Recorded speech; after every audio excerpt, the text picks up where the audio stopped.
Даярсыңарбы? Эми мени кунт коюп уккула. Бул оюндун шарты мындай.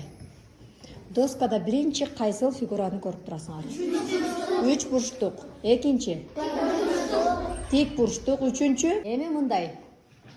Турмуш менен байланыштырып, ушул фигураларга окшогон нерселерди табасыңар. Ар бир катардан бирден чыгып сөзүн жазасыңар.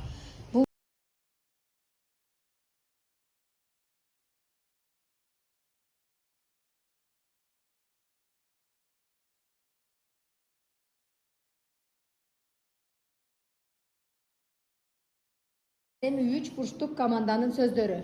Кубик, картина, тоо, сызгыч, пицца дейт. Т деген сөз эме тамга жазылбайт пиццада.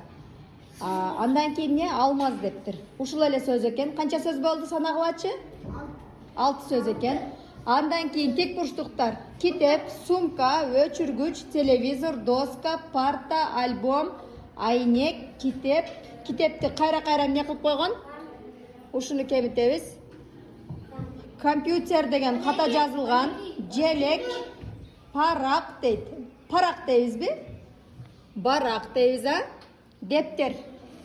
Канча сөз болду? 11. Ошондо ката сөздөрүнү чыгарып салганыбызда 11 сөз.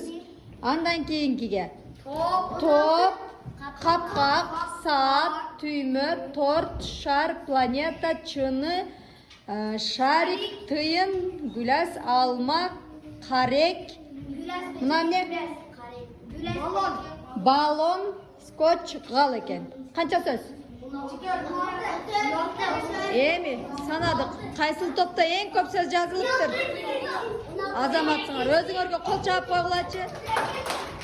Экинчи командага дагы кол чабабыз.